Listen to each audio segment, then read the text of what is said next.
Inside a very dark pit, a man wakes up feeling rather disoriented. He has no memory of who he is or how he got here. After cracking his joints, he searches his pockets and finds a lighter plus some keys. When he uses the lighter, he notices a wound in his arm. Then he looks around and is shocked to discover hundreds of dead bodies surrounding him. The horrifying view makes him throw up. Suddenly lightning illuminates the area and the man notices brown eyes looking at him from above. The woman quickly disappears, so the guy begins yelling for help while moving to the edge, which causes him to step onto a gun. At that moment brown eyes comes back and throws a long rope so he can climb out of the pit. The man quickly gets out and begins searching the area until he finds a house with the lights on. He can hear people talking about him. Apparently they aren't sure if they should help him since he could be dangerous. The guy bursts into the room with his gun out and Lucas raises his shotgun in return. When the man accuses him of being the killer, Lucas accuses him of the same thing. The man explains he doesn't remember anything and that brown eyes helped him, so he wants to know why. The conversation is interrupted when Nathan falls to the floor as he screams and squirms in pain. Sharon runs to his side and gives him some water to help him calm down. The man asks who all these people are, so Sharon explains none of them remembers who they are or how they got here, they only know their names because they had IDs, which Michael drops on the table. Unfortunately there's no ID for the main guy or brown eyes. Some of them have keys, yet they haven't found any vehicles near the house. There are no phones or computers either. The man notices that brown eyes keeps writing stuff in Chinese, but since nobody can't understand it, he starts yelling questions at her. The others stop him, pointing out that brown eyes is mute and doesn't speak English. However, they do have the feeling she knows them. They all woke up inside the house half an hour ago and she was already there. Lucas thinks there's something wrong with the main guy because he woke up in the pit while all the others woke up together and says he doesn't trust him. Afterward the group explores the house. Sharon finds a locked door and tries her keys to no avail. Lucas is looking around and notices wounds on his body. Brown eyes tries to explain them with gestures, but Lucas doesn't understand. Inside a pantry nameless guy finds a calendar with April 18th circled and he brings brown eyes over to ask if she did it. She nods and again tries to gesture the explanation to no avail. Then Michael calls everyone over and shows them he's found a closet full of weapons. He easily loads up a gun and Nathan guesses he's a cop. The man says they should all arm themselves and investigate the area, but Lucas convinces them it's better to wait until morning. Moments later the main guy takes care of his wound and sees a quick memory of himself. When he finishes showering he hears the others saying that brown eyes has run away. Lucas, Sharon, and the man go looking for her, and as they search the woods, Sharon points out they aren't near a city because the stars are too bright. As they walk around the main man sees a memory that shows him dragging a body with a seahorse tattoo, but he doesn't say anything. Following a horrid smell, they discover a dead man tied to a tree with rope and wires. At the house Nathan finds some books in Latin and realizes he can read them. He also recognizes them as medical and biological reference books. Michael keeps fooling around with weapons, saying his body remembers how to use them. When Nathan finds a book in French and understands it too, Michael thinks this has to be Nathan's house. In the forest, the trio keeps searching until they find an old shack. Inside they discover brown eyes feeding a tied woman. When the woman notices the main guy, at first she hides and says, "You used me." Then she freaks out and tries attacking him while screaming about a daughter, so the man knocks her out by hitting her with his weapon. Lucas notices a camera on the ceiling with the light on, meaning someone is watching them. After the group returns to the house, main guy is trying to open a mysterious door with some keys to no avail. Nathan talks to him in Latin and the man shocks himself by answering in the same language. Nathan feels a connection with the guy and Sharon, so he thinks he used to know them. The main man tries ignoring him, so Nathan explains that the door can't be forced open because it's reinforced iron. Then he decides to call the man John Doe. The next day the group is going out to look for cars. Michael says he should come along because he's the best shooter, and to prove it, he tosses a mug and shoots it in the air. However, Lucas tells him to stay and guard the house. After they leave, a frustrated Michael tells Brown Eyes that protecting the group feels like it's supposed to be his job. Suddenly they hear a scream in the distance, so he sends Brown Eyes into the house before investigating. It turns out there's a man begging for help because he got stuck in a fence with barbed wire. When Michael gets close to help him, the man wraps the wire around Michael's neck to start choking him. As Michael struggles to breathe, the guy stabs him multiple times with a stick. Meanwhile, the group continues their search and sees the body again, assuming it could be a warning. Nathan's throwing some rocks around and they hear one hit something metallic, so they follow the noise until they find two cars hidden under sticks and barbed wire. It takes a few tries, but Sharon manages to start one of the vehicles. It doesn't have much gas left, but they consider driving it anyway to see what they can find. At that moment Lucas finds a picture that shows every group member except for John, who points out he could be the one taking the photo. Lucas reminds them that they aren't near anything, so if they drive away they may run out of gas in the middle of nowhere. Since the other car's battery is dead, it's better to return. On their way back they come across Brown Eyes, who immediately takes them to Michael. The group tries to save him, but unfortunately he ends up dying. The trapped man starts screaming, so John shoots him dead. This causes him to see a memory of him smashing a woman's head on the wall and dragging her body through the ground. As Brown Eyes has a breakdown, John takes Nathan's keys and leaves with Sharon. They push the car and get it to work, so they take the road. Eventually they find an abandoned building with the number 18 on a wall and a truck in the garage. While looking at herself in the mirror, Sharon notices a kid running in the background. They immediately go looking for him and hear him inside the building, but the front door is locked. When John starts asking questions, the kid calls him Jonah and tells him to go away because they are coming tomorrow. At that moment a dog appears behind the door to furiously bark at Jonah. He gets nervous and tells the kid to send the dog away, but instead the child threatens to order the dog to kill him. Sharon tries to calm them both down, however Jonah snaps and shoots the padlock, yet it doesn't work. Next he starts hitting the padlock with his weapon, getting angrier by the second. Sharon pulls him away and says this isn't like him, which makes them realize they know each other. At the house, Lucas sees a memory of running through the forest while someone chased him. He also sees himself inside a cage while a man watched him, and another memory of Brown Eyes finding him outside. In the present she's touching his face and Lucas grabs her hand as he realizes he knows her. His grip tightens too much and Brown Eyes gets scared, so Nathan forces him to let go, saying stop it. These words echo in Lucas' head, making it hurt rather badly. Minutes later Lucas is getting sicker and Nathan can't figure out why. He asks Brown Eyes to take him back to the shack and Nathan realizes he knew this place. Unfortunately the prisoner has escaped. Nathan remembers there's a path around the lake and takes it to search for the missing woman. As he walks, flashbacks of him exploring this area come back to him.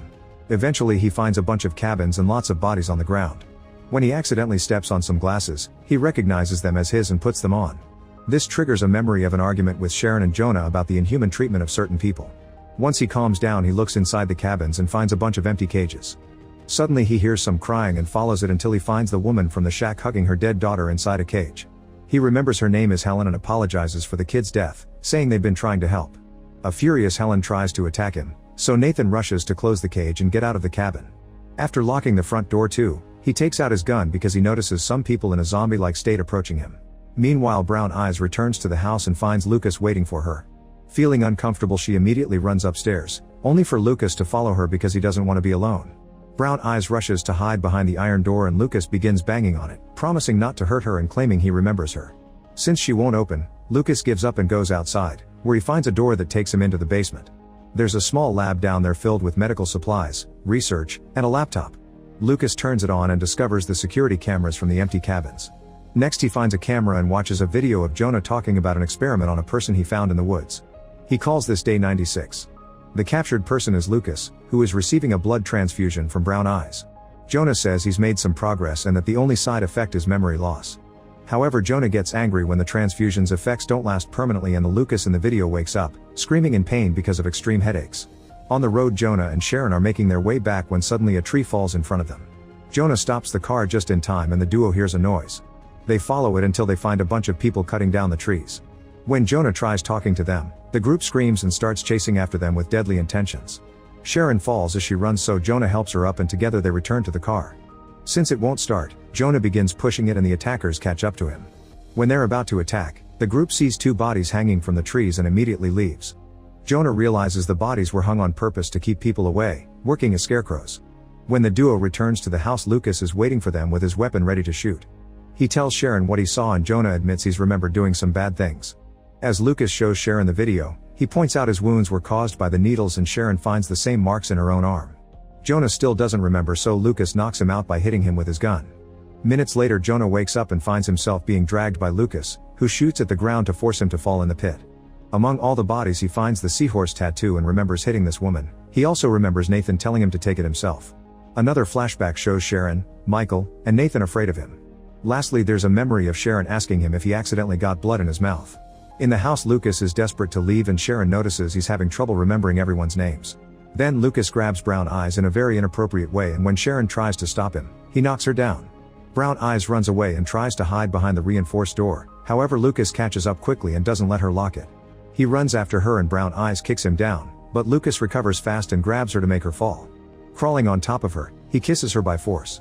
At that moment Sharon fires a warning shot and Lucas jumps through the window to escape. Afterward Sharon goes to the lab and finds all the notes detailing the experiments, which triggers her memories. At the same time Brown Eyes uses rope to help Jonah get out of the pit again.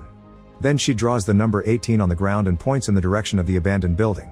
Jonah realizes they're running out of time and makes her stay in the house while he investigates.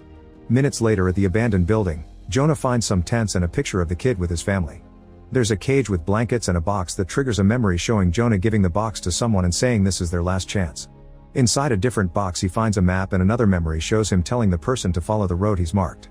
Suddenly he hears some noises and follows them into another room, where he finds two people in a zombified state. The woman roars at him and causes him to drop the car keys, which she picks up and swallows. When she tries to attack him, Jonah shoots her dead. After retrieving the keys from her body, Jonah follows the map and finds the kid with his family trying to leave in their car. An armed old lady knows his name and says he's hurt them all, so she doesn't want him near her loved ones. As the family leaves in the car, Jonah notices a sick teenager freaking out in the back seat. Afterward Jonah finds the box from his flashback which contains a bunch of vials. This triggers a memory of Jonah cutting a brain open, followed by him telling the person with the box that the army will be waiting. The car from the memory has crashed nearby and the dead driver is still inside. Jonah carefully reaches inside and finds a map like his. He also finds an important document with his name and a picture of him and Sharon that proves they're a couple. At that moment he hears a car and Jonah jumps out of the way before he gets crushed. The driver is Lucas, who looks incredibly sick. Seeing him makes Jonah remember the day he caught him and he realizes he hasn't been torturing people. He's a doctor who has been studying infected humans to find a cure. He rushes to take a vial from the box but before he can give Lucas the injection, he's pushed to the ground. Lucas grabs his neck to try to kill him, so Jonah reaches for a rock and smashes it on Lucas' head. As the man dies in Jonah's arms, the rest of the memories come back. Jonah worked with Sharon, Michael, and Nathan. Lucas had been their first successful cured person and even thanked them for it. But while they were celebrating this achievement, a woman escaped from her cage and attacked. Jonah defended himself and killed the zombie before blaming Nathan for not locking the cage as well. Nathan claimed it wasn't his fault and told Jonah to drag the body to the pit alone. While Jonah was doing just that, the others contacted him on the radio saying that all the zombies escaped and were out of control. Jonah told them to inject themselves with the cure to survive, which explains the lack of memories. At that moment he was attacked by a zombie who bit his arm before pushing him into the pit, so Jonah injected himself too and passed out. In the present Nathan returns to the house and hugs Sharon since now they remember their siblings.